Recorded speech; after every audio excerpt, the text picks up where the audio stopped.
2020 shit show is almost done. Christmas is just around the corner, and my only wish to Santa is that I can see it in my freaking rearview mirror. Then I can give it a big middle finger F you.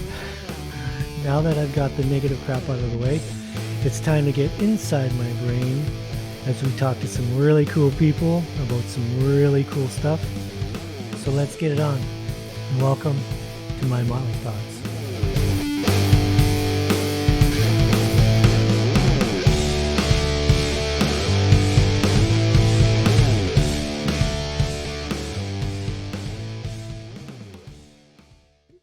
Fist bumps to everyone listening, or maybe just like a bow as a Japanese person would, seeing as we kind of have social distancing going.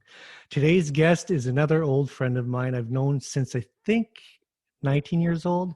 He's an ex-NHLer drafted by the New York Rangers. He went on to play for 5 NHL teams, and I'll ask him later if that makes him like a suitcase or not.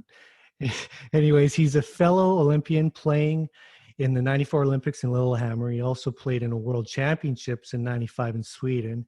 He's currently a broadcaster working with Sportsnet 650 as a radio color analyst covering the Vancouver Canucks. He's also a public speaker and an advocate for mental health and wellness. Since he is a member of the Goalie Union, he might not be all there, but he is definitely all that. He is my good friend, Mr. Corey Hirsch. That's probably the most true introduction I've ever had, Dusty, to anybody. So it's all good. You and I, we've known each other a long time. We go back to our junior days, 87, 88-ish. So my goodness, we're looking at 32 years, my friend. I know. It has definitely been a long time.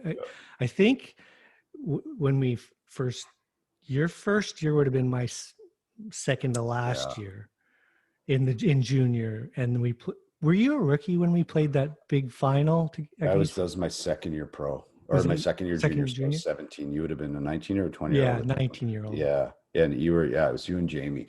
Where were you? Were you in Lethbridge the prior year as well? Yeah. Because you got traded, right? Yeah. You were in New West. I was in New West before that, and then got traded. And then who'd you get traded for? Do you remember? Rob Krause, Calvin Wilshire, and there was Rob Krause was a good player. Yeah. 3 players for me. Woohoo. Yeah. You don't know who the other, right? Yeah. Awesome. But yeah, there was and that was when, I was supposed to be the thing there in New West, and then Oli was down in the BC Hockey League, Kolzig. Yeah. And then we brought him up, and I actually played against Kamloops that year in the playoffs. Okay. And Oli came up, and then that summer they made the trade, and Oli kind of took over my role there, and I went off to Lethbridge. Yeah, they made well, not a bad guy that they made room for. Hey, one of your best friends too these days. Yeah. Well, it's kind of funny. We joke about it because some of my closest friends were guys that were my goalie partners, and I had Oli and then Jamie and people outside of the game. Well, social fans of the game were like, well, what happened to you?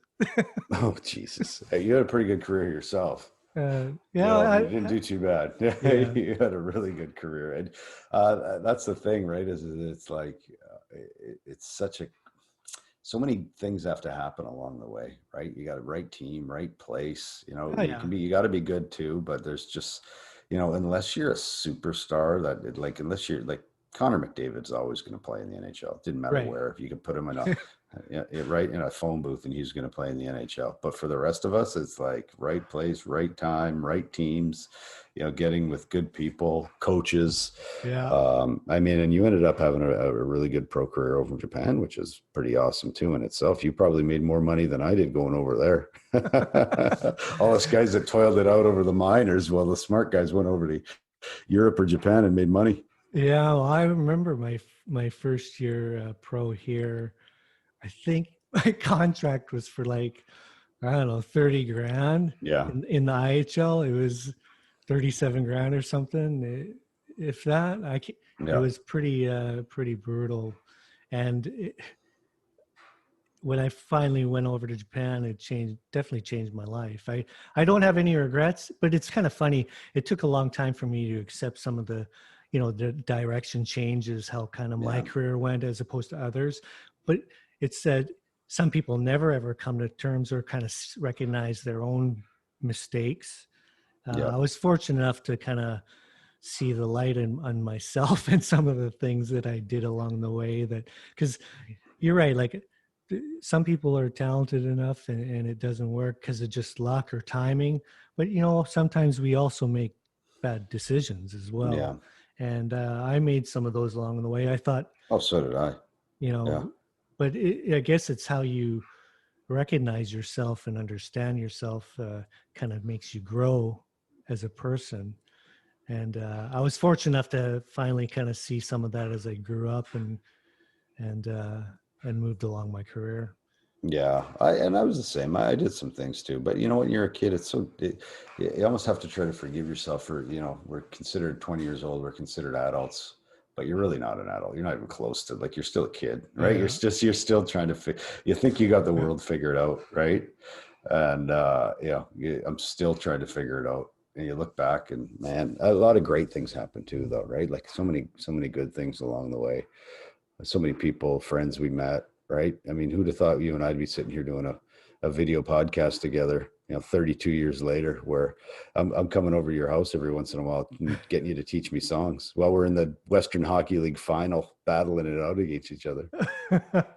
It was kind of funny when I was writing some stuff down, but because, I got a shitty memory. So I'm right there with you. I had to remember, exactly, as if people that don't know our history or whatever, I'll kind of explain how Corey and I met. And it was in junior. We were in the Western Hockey League playing against each other. And like I said before, I think it was my second last year and your second year. And we ended up playing against each other in the finals, in the WHL finals. Yeah. And I started remembering, my memory started coming back, and that those two teams, pretty special teams. Oh my God, so much firepower. So like really, to be a goalie in that series, when you think about it, like, I mean, my defense I had a good defense. I mean, I had Niedermeyer, Sidor, Middlestat, Malcock, 3 guys that played in the NHL. Middlestat didn't play in the NHL, but I had good defense. But we were all, like, Scott Niedermeyer was 16 years old. I know. Right. I was 17. Daryl Sidor was 17. Like, we were all young. And I think your defense was almost very similar. And then all these older veterans up front that, had like 185 points. Lynn Berry had 85 goals, right? Like, it's ridiculous how offensive both teams were. Like, amazing we both got out alive out of that series, you and I. It was well, we had a young defense, not a very good defense, but our front, we had the Super Six or whatever they called them. Oh, it was ridiculous. They all had over 120 points. Yeah. All 6 of them. I think it was like Mark Gregg, Wes Walls, Kelly Enns, Brian Bronx, Jason Ruff.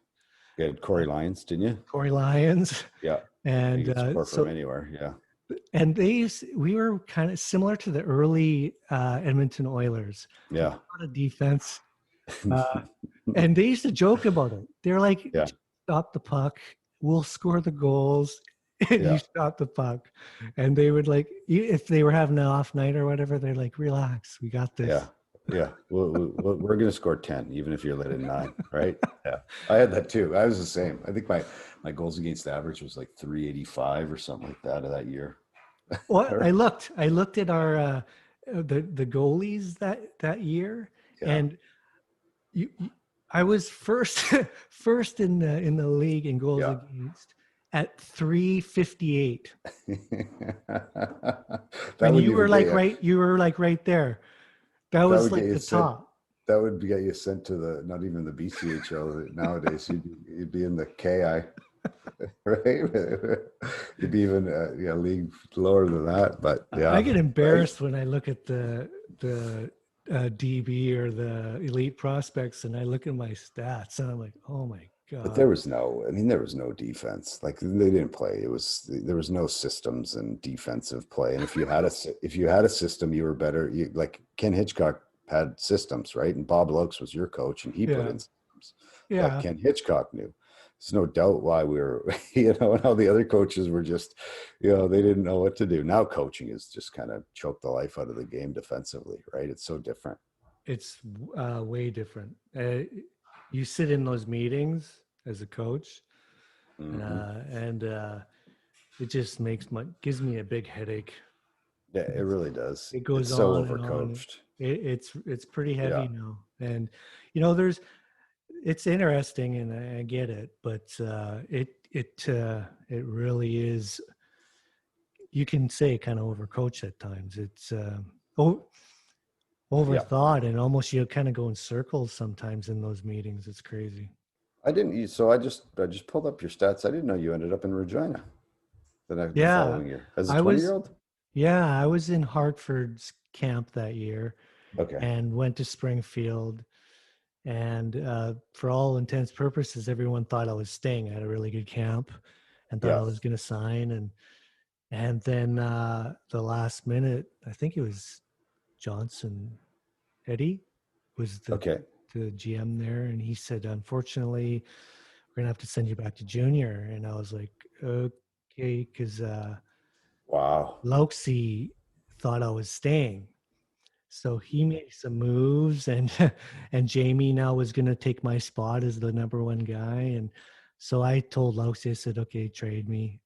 And he said, I waited actually in Springy uh, for the trade, and then I finally went back to Lethbridge and sat there and waited. And he called me in late at night. He said, "I know I tried to trade you. I told you I tried to trade you to a contender, which was like Swift or Spoke at the time."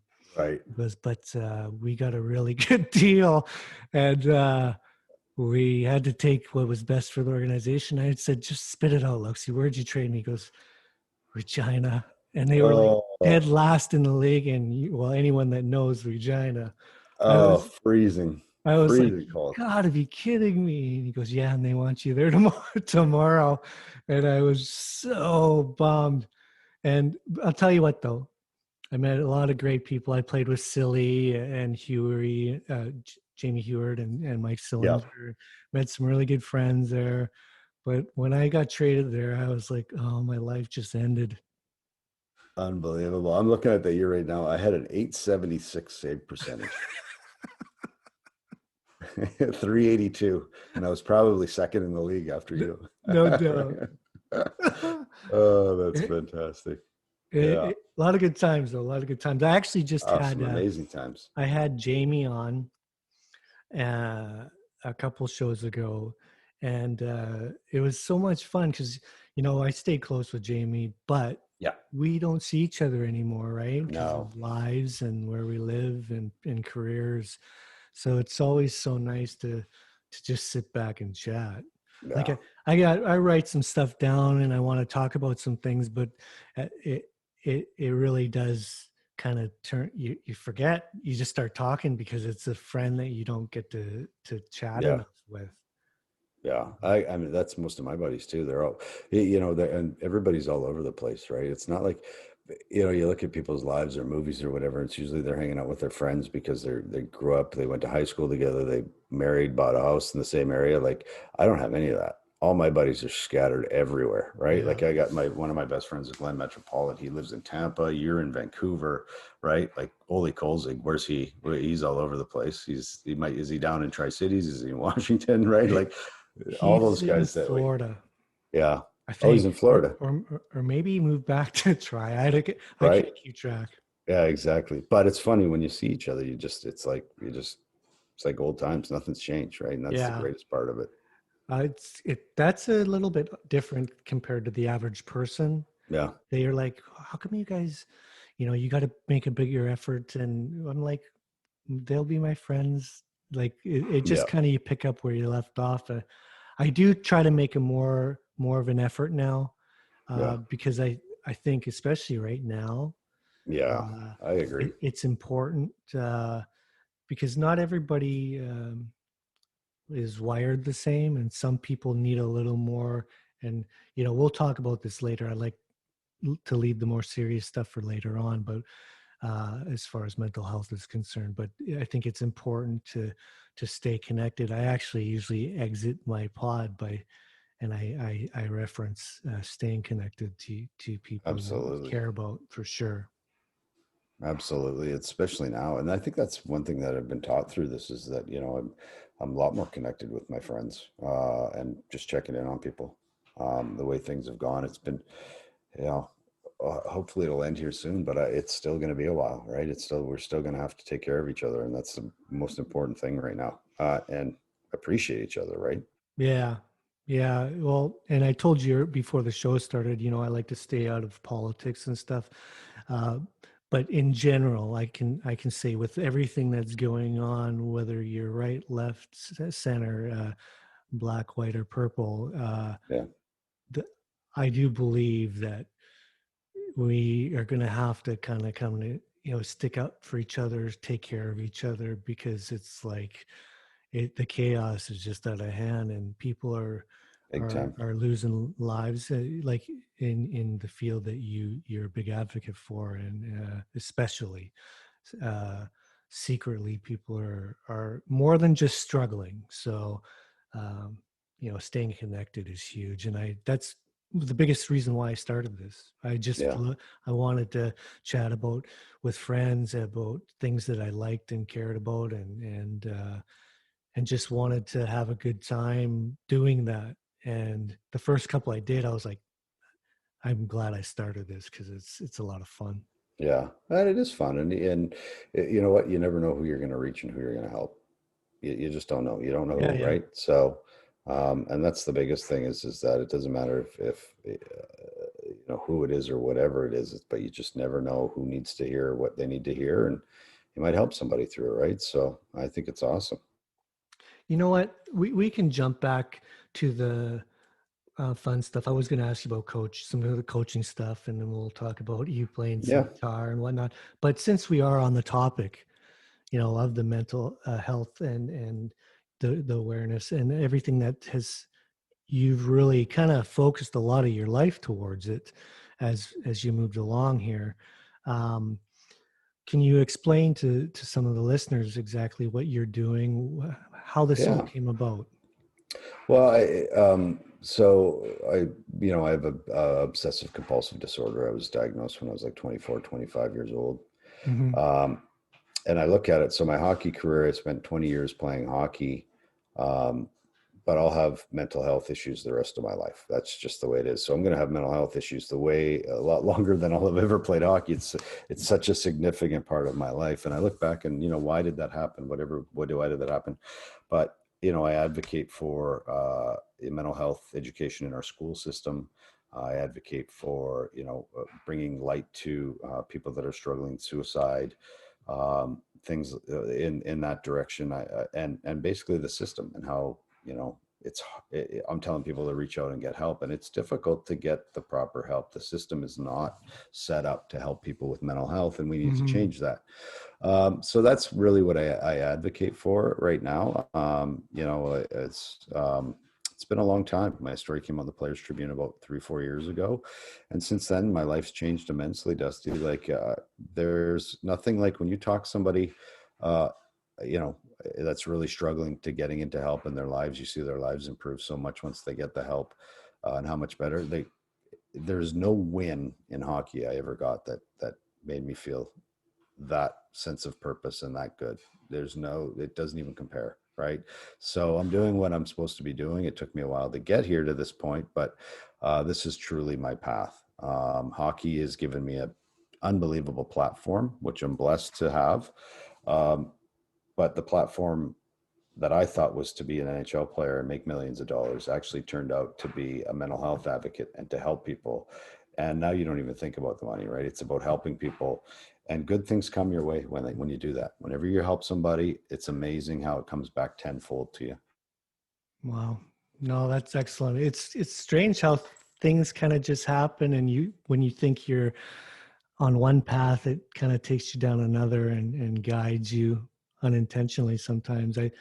It was interesting reading your original article. What was it? Was it in the The Players Tribune, yeah, yeah. the Players Tribune? And I knew nothing of it.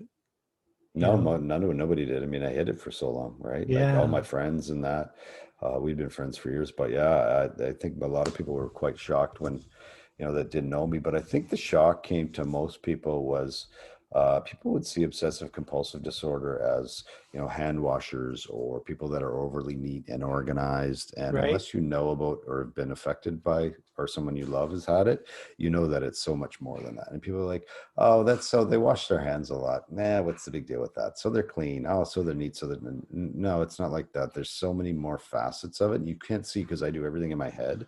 I'm not like hand washers. You could see because they're washing their hands. I do everything in my head. right. But the thing is that so that's how I was able to hide it. But I have a lot of people that I know that have loved ones that have taken their lives because of obsessive compulsive disorder, and a lot that have attempted. And people didn't see OCD as being, a mental health issue that was deadly or that was an issue or suicide or anything like that. And I think that article brought to light that, yeah, like it can bring you to your absolute knees, left untreated. So I think that's where people are really shocked with the article. And then, again, people think that they can look at you and tell you've got mental health issues, but no, you can't tell. Like, you don't know what someone's going through, right? So I think that was the other shock part of it too, is that, everyone thought I had everything laid out in front of me, and that I didn't struggle. And it was like, it really blew the doors off of mental health when that article came out.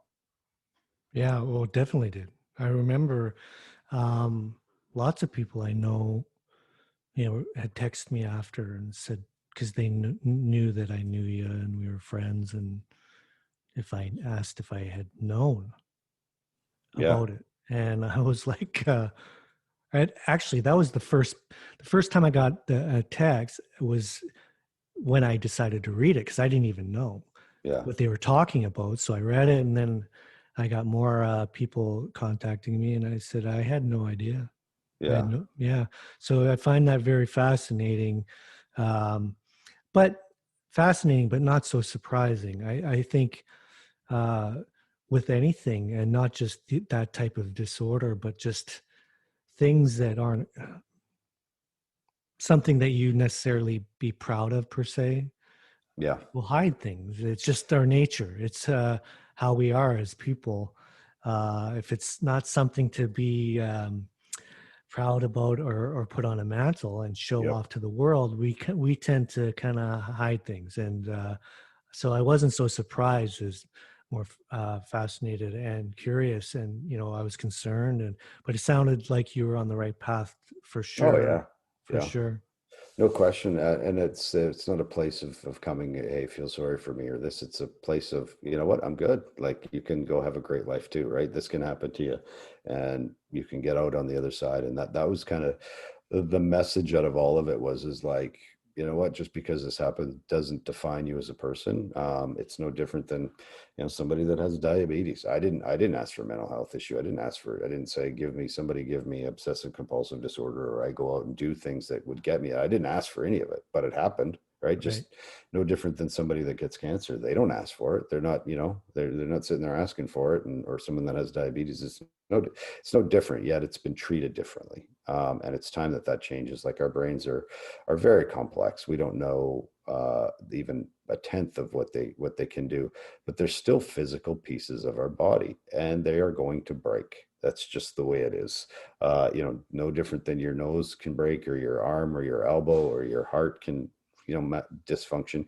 Your brain cannot function too, because we're human beings. We're not perfect. It's a physical piece of your body, yet it's been treated as though if you don't have a perfect brain, there's something wrong with you, right? And that you're crazy, or there's something, you're going to do something nuts, when in actual fact, someone with a mental health issue is like 75% more likely to be a victim of a crime than actually commit one themselves. And but it's been viewed as something that's completely the opposite. Most people that I know that struggle with mental health issues are some of the kindest, most incredible people I know. And we need to start treating them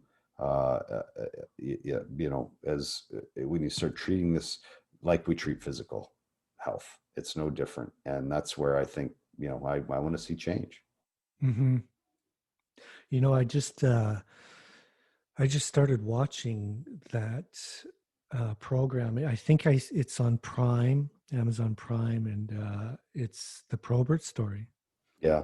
So Uh, good. yeah, I haven't watched it all yet. I just started and I didn't have time to finish it, but I was right away.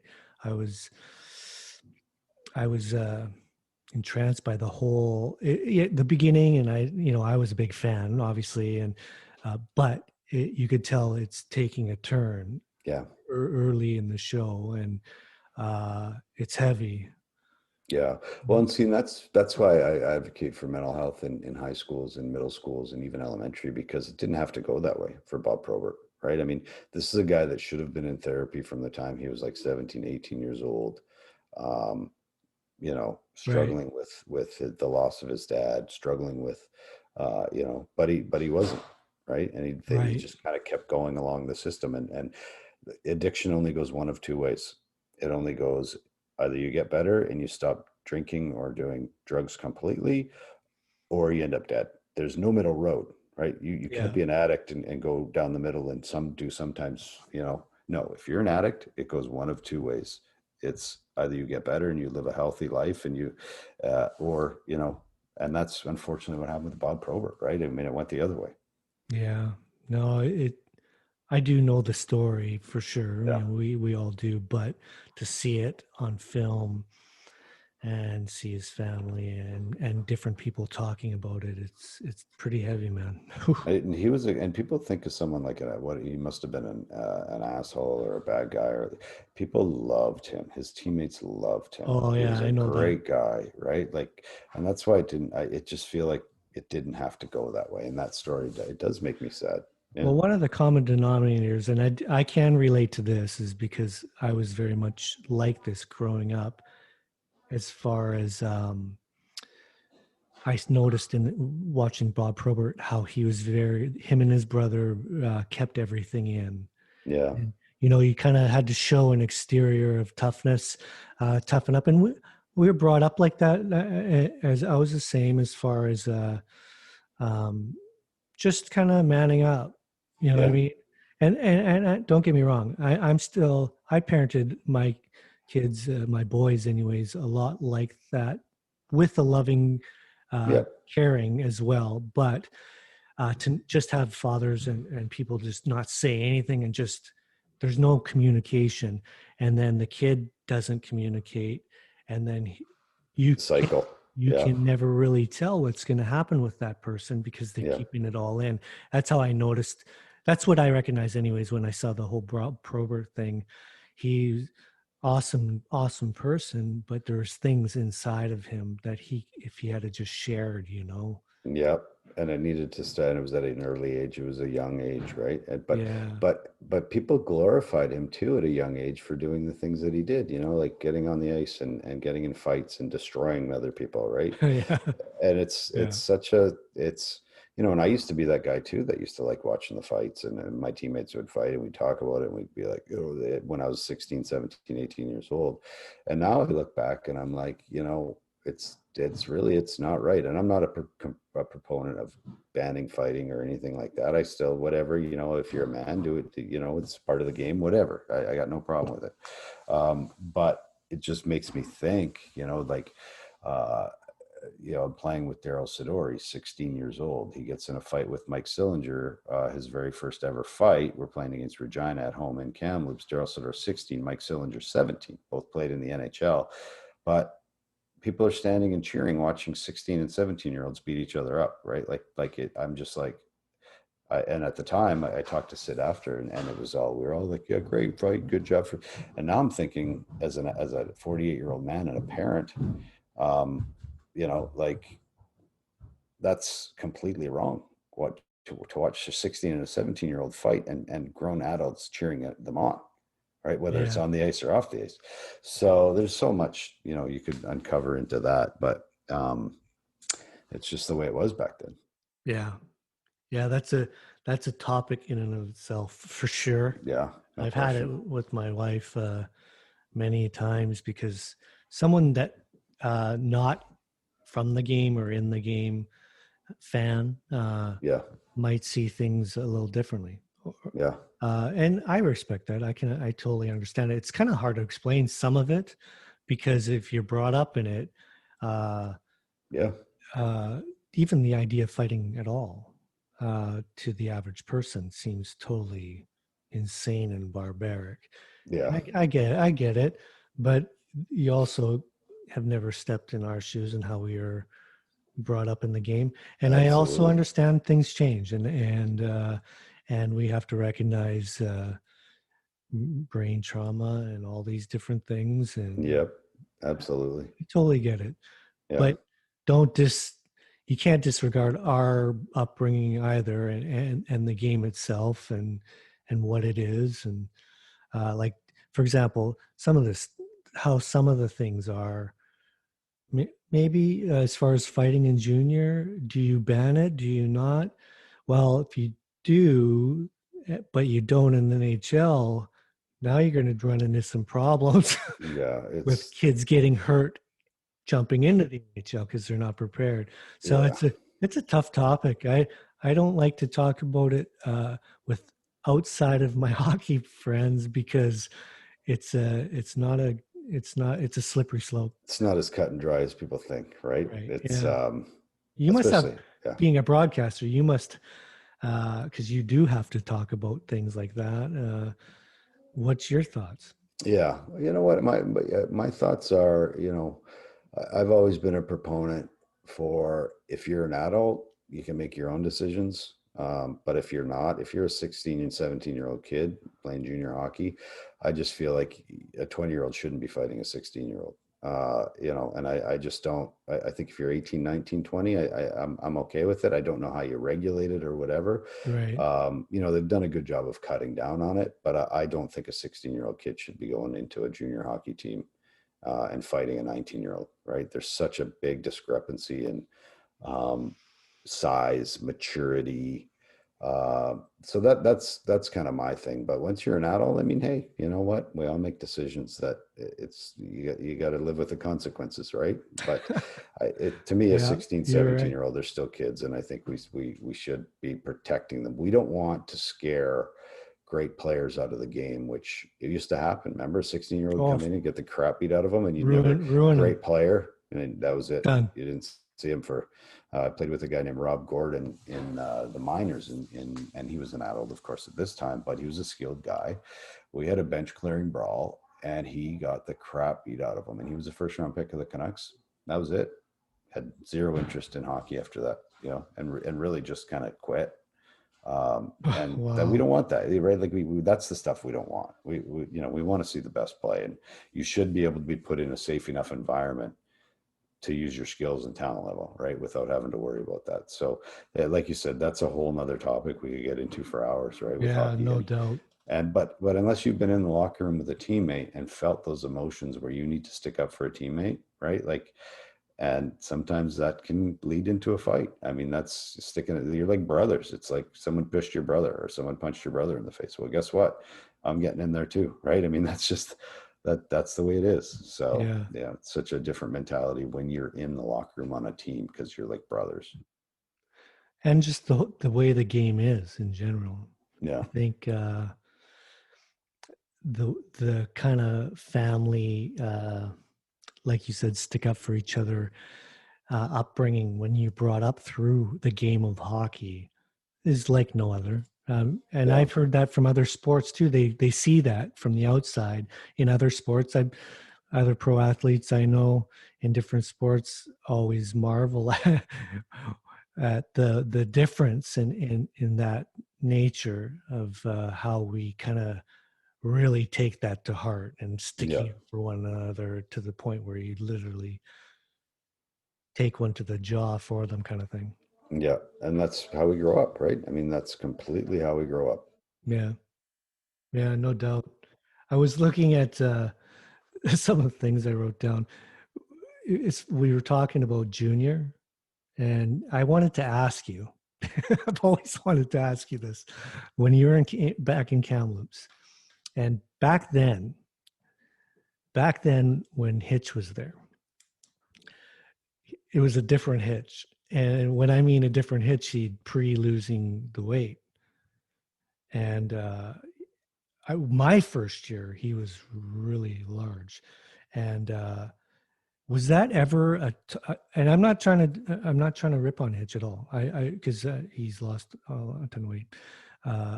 But was that ever a thing? Being kids, as your kids, you're definitely not as mature, or did it ever get spoken about?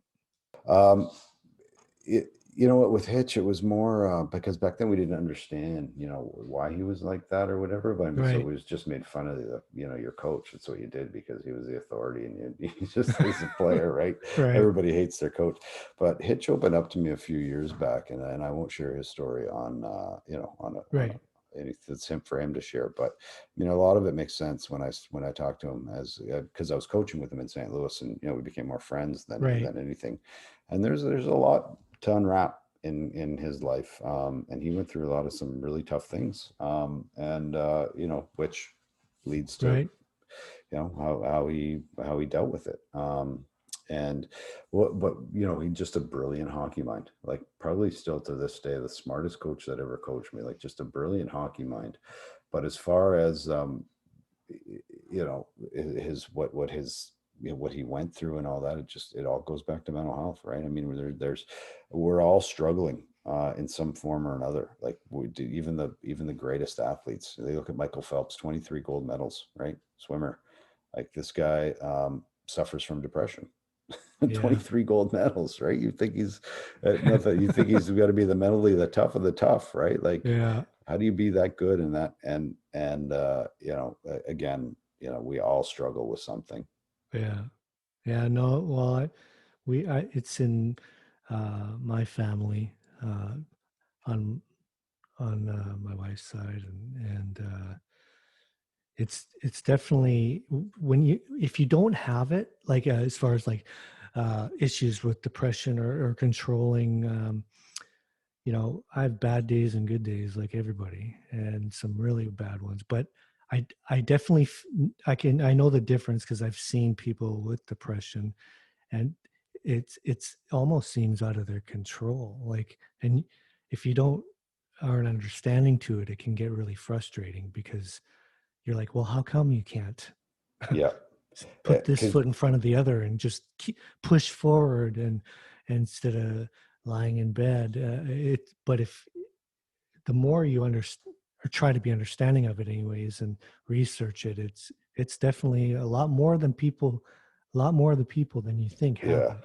Well, here's the thing. Okay, if she had if someone had a broken leg, you'd look at them and say, okay, well, I see you can't get out of bed because I see you've got a cast on. I see you have a broken leg, right? Yeah. Like mental health is because I can't see inside your brain, so I can't see what's broken inside your brain. So it's like you look fine. Like what's wrong with you, right? Why can't Right. you do that? Well, because something in their brain is broken, right? And they need to get it fixed. And that's the misconception about mental health, right? Is that because we can't see it, we think, what's wrong? Well, I don't get it. I can't see it. Whereas physically, I can see exactly what's wrong with your leg if you break it, right? Or if Yeah. or if you separated your shoulder, you're going to have a right. I can see why you can't use your left arm. Or I saw what happened. Whereas our brains, nobody could see how my brain kind of just broke and I had OCD, right? You couldn't look at me and say it. But if you did a scan of my brain, or you could somehow do something that could prove that I had those issues, then it'd be different for people. People would be like, oh yeah, there's a test, there's the results. I see it physically. But there's no test, there's nothing for it, right? That you just have Right. to rely on what the person tells you. And that's hard as a spouse or a family member if you've never experienced that before, because it can be debilitating. Oh yeah, and with families and couples, and it can be a breaker for sure, if you don't get help as couples Oh, too, no question. because Force, exactly. if Yeah. there's one that has it and one that doesn't, that's a challenge Yeah. because you, like you said, you can't see it physically, as far as how to deal with it as a couple. It can get pretty tough. Yeah. But like you said, what you're trying to do now is get people out there to not be afraid to reach out and get help for themselves and whatnot. Right. Why you wouldn't walk around with a broken leg, right? Why you go walk around with a broken brain, right? It's like, it just doesn't make sense. Like you Right. walk around with a broken leg, your life isn't going to get any better until you get it fixed, right? It's the same Right. thing for your brain, and if your spouses if they're getting help, they need a supportive partner, right? If the person that has a mental illness isn't getting help, then it's hard for the person to be supportive, right? Yeah. So, but if the person is, I mean, be a supportive partner is one of the greatest gifts you can give somebody. Yeah. No doubt. Um, on a lighter note, I was going to ask you, your career right now, um, you were doing coaching first, and I want to explain to my viewers, I wanted to say this because this is important to me. And I was trying to segue. I didn't know when I was going to bring this up, but as far as I was going to ask you about coaching, but I wanted to say, because people that know me know that that's my profession now. I'm a coach. And, what a lot of people don't know is uh, I, I didn't go right into coaching from playing. And, I tried my hand at business and wanted to get away from the game. And then when uh, I felt it was time to get back and into the game, but I wasn't sure if I could be a coach or what to do. And I wanted to share this with people that there's a couple people that helped me, guide me, and one of the biggest influences for me in helping me was Corey. And a lot of people don't know that, but I remember when I was toiling around and things had gone really south. '08 had hit me and the markets, and I lost everything, and trying to find out what I could do, and it was like, maybe it's time to get back in the game. I had no idea how, and talked with you, and I don't know if you remember all of that, but it was a big thing for me. And I've thanked you, but not in public. And it was a big deal. You kind of guided me. You were with Toronto, right, at the time? I was, yeah, and you know what? And thank you. I do remember that, but I mean, you did the work, so you got to give yourself a lot of credit too. But because I had been there, right? Like I had been in that situation where I was like, what am I going to do? And it's tough coming out of the game. It really is. It's Yeah, people. It's a lot harder than people expect because it's now you've done something for so long. Now you've got to find a new passion and purpose. Like yeah, you're like, what is that going to be? But coaching is the same thing, Dusty, for me is what you're doing is that it's not about the coaching, is you're helping people, right? and yeah, and and for isn't it sure. isn't it that's it's so much more rewarding than any game you'll have ever played. And there's healing in helping others, right? And that's ultimately goaltending coaching is helping. That's why it's such a great thing is that you can work one-on-one with somebody, Yeah, right? And you're helping somebody, and that's where the passion comes back again, right? So my advice to everybody out there that is struggling with career change or transition, when you go into a life of helping others, things just lay in your lap, right? like yeah, like it just kind of when you continue to look for things for you, it's hard to find another passion or purpose, and the best thing you can do is get into helping others, and things just fall in place, and that's the greatest gift you can give. I totally agree. I think me when I was younger compared to now, I was very goal driven Oh yeah. very motivated, and achieved a lot of success doing that. But it wasn't as fulfilling now looking back as even in my career, at the end of my career, when I was more about winning as a teammate and sharing the joy of winning, where I really started to enjoy the the game as a whole and myself as a person. And then carry over into coaching. I had By the time I hit coaching, I had changed a lot in my life. drinking and stop drinking and just my direction and my motivation. And you nailed it on the head when you said helping others. There were a lot of things in the NHL that my style didn't mesh, but I stayed true to me. And all I cared about, number one, was if I helped Yep. the goalies and the players. And that was my first and only important my rule. And sometimes it didn't, because I don't, without Yep. explaining too much, the NHL, people have to toe the line and have an image and show certain things to it's about appeasing other people. And I stuck more with just making sure that I helped the people that I was working with, and that was my focus. And I feel it's very gratifying when you do it that way. I totally agree with what you said about that. Totally. Yeah. Well, and look at the goalies you helped and the people along the way, right? And it's, um, and it's going to come back tenfold at some point, right? You just don't know when, but it's I right. hope It's so. you don't know when. There's no time frame on karma the way I look at it. But yeah, Right. it's about and ultimately you did a good job, and you can hold your head high, and um, you know our life path is what it is. So let's just my advice to anybody out there struggling with career change: once you change into a position of helping others, everything changes. Did you purposely switch over to broadcasting? For I kind of know your path, but it's for the Yeah. public. Was it more of a just kind of fell in your lap, or A little did bit you? of everything. I always wanted to, right? I always wanted to get into broadcasting and all that, but I didn't know how to. And then I just started doing stuff on Twitter and just started upping my social media. And Right. then that kind of got attention. And then that's how I ended up with Sportsnet. And then that's how I ended up getting into broadcasting. And I love it. So social media has helped me a ton. It worked out Right. well for me that way. I should be more active now than I am, but now it's hard though. Once you start putting yourself out there on social media, there's a point too where you feel overexposed, and Right. I'm a bit of an introvert by nature, so then I like to pull back every once in a while. But yeah, media's been great. I've loved it. I've loved every minute of it. I love the platform. I love what it's watching the players grow, and I'm still in the game. That's the best part. Yeah. Do you want to? I know we talked about it off camera about coaching. Yeah. Is this something you still desire?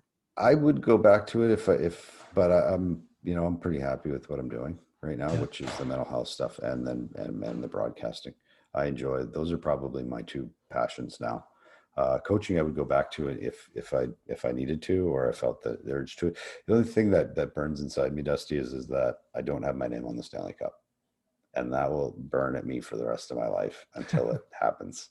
And that's just how I've been raised. That's just who I am. I got to drink out of the cup. I was with the Rangers when they I was won. going I to was the ask third you, goalie, you didn't but get you your don't get your name on name it. on it. I was a Black Ace, but I was there for the whole ride. It was part of the team and all the process. But you don't get your name on it. You don't get a ring. So I saw it done. I saw what's happened. I've been to the parties. I got my dad to drink out of it, but I need my name on that damn cup.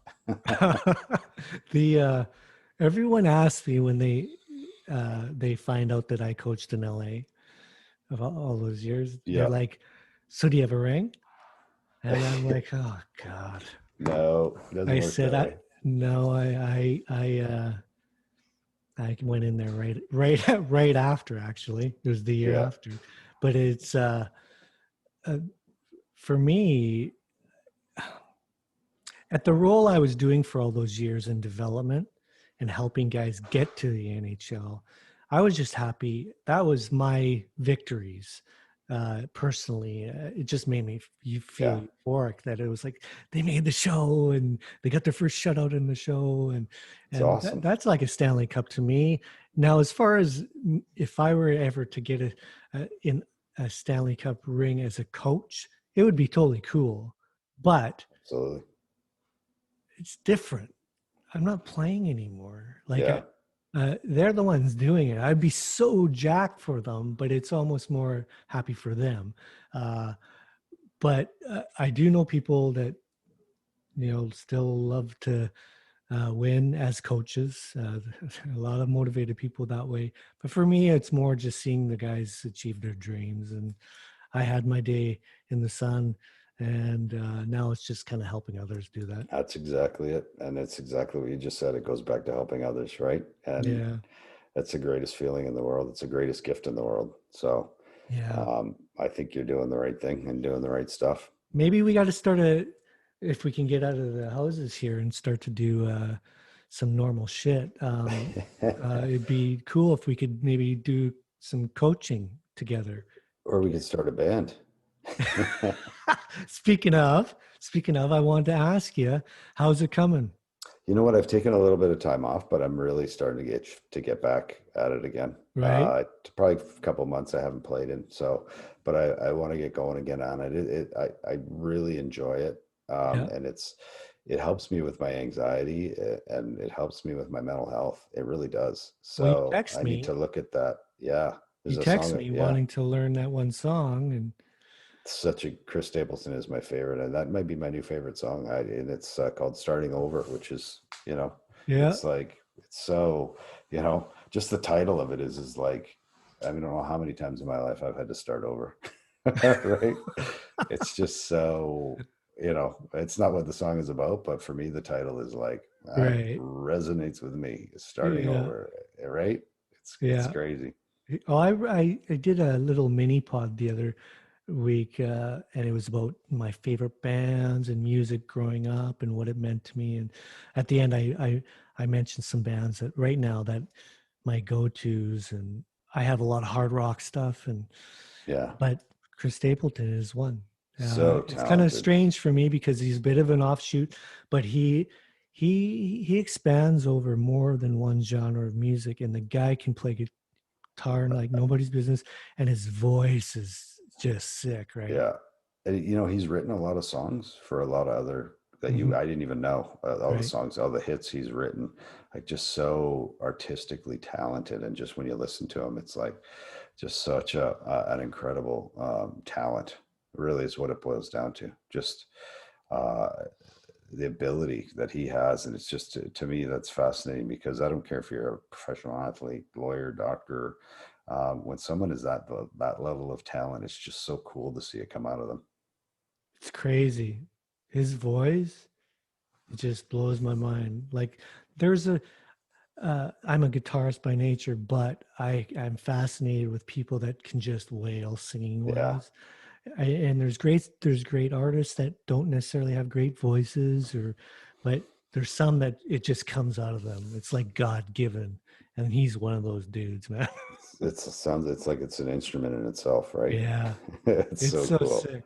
And he looks to he just that I know he's not a rock guy per se, but he's got the life of a rock star, and like he's been He through could, the drinking and the booze, and he just looks weathered in that way, and yeah, his looks like guitars he's are all lived, old and shit.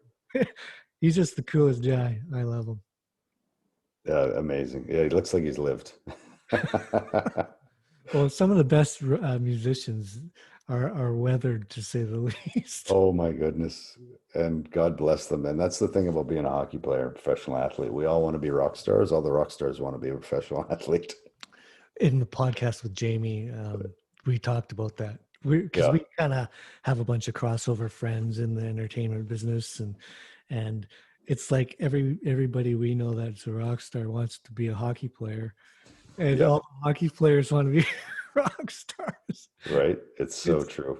I'd give anything to be a rock star. well, I make no bones about it. If I had a choice to do it again, everyone says if I had a choice to do it again, I'd still do this, or I wouldn't have changed a thing. I would have. I'd be a rock star. I Just would have for sure. we'd be in a band. No brainer. No brainer. If someone said, "Can you be a professional goalie or a rock star?" I'd be like, "No Rock brainer. star. Hands down. Any day. Hey. Any day." Hey, man. The last thing I want to ask you before we head off here is, I had Ian Bagg on my first Oh yeah, show, Eggsy, yeah. my first Such a pod. good man. He was so awesome. I was so happy because I was nervous to do my first one, and people are like, "You sure you want to have him on your first one?" Like, because he's a proven, he's a known comedian. And I said, I just wanted to have fun my first one, and he was so awesome. He kind of helped me along and made things funny, and a lot of people don't know that you're the reason why I met him in the first place. Oh, isn't he? He's one of my best friends, and he's just his brain, how it functions fascinates me because he's really smart. And you would think a comedian, you'd be like, this is a guy that gets up there and tells jokes. He works at it too, and he works so hard at it. I met him through a friend of mine. He's from Terrace, BC, and so they all grew up together. So Jeff Sharples played in the NHL. Wade Flaherty played in the NHL. Ian Bagg became a comedian.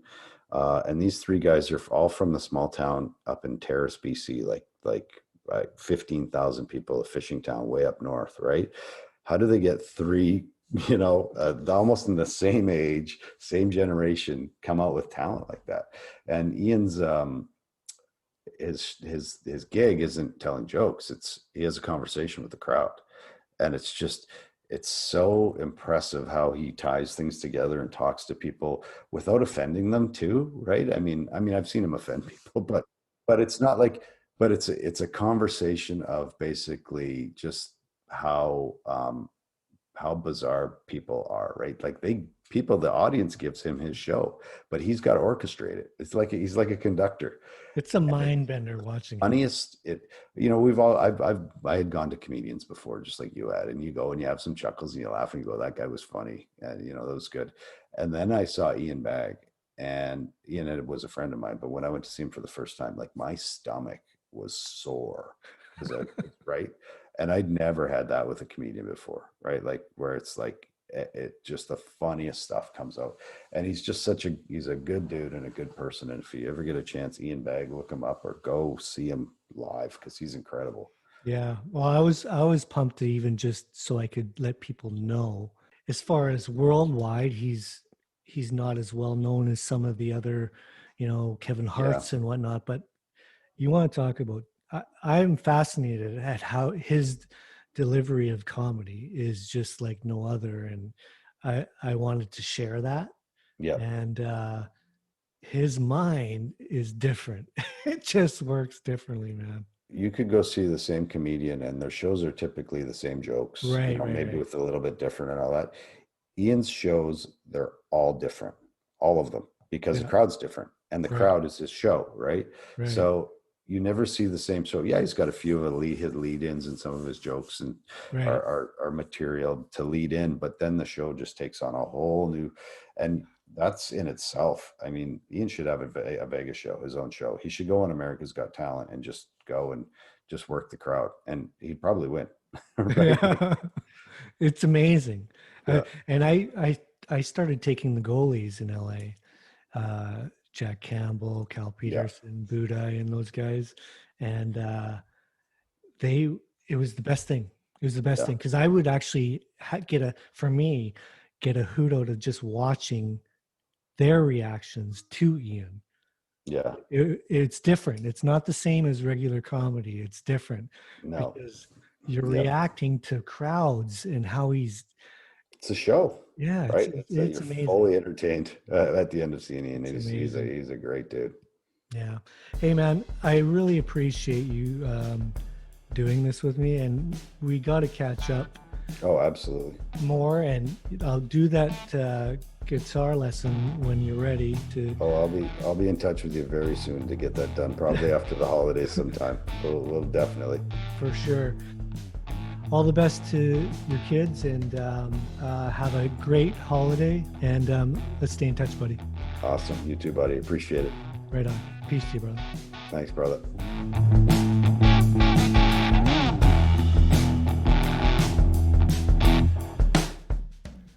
I want to thank Corey for coming on today. It was so much fun for me personally, listening to a friend tell you that he's finally found his calling after all these years. Pretty cool. If you'd like to know more about Corey, you can find him on Twitter. His handle is @Corey Hirsch. That's COREY And his Instagram is at Corey Hirsch 72. He also has a website, coreyhirsch.com. If you are in need of someone to talk to, man, reach out and break your silence. There are people out there, good people like Corey, that are wanting to listen and help. Well, that's it. Thanks so much for listening. I'm not sure if I'm going to get another episode out before Christmas, so if I don't, have a Merry, Merry Christmas. Stay safe, stay connected, and God bless.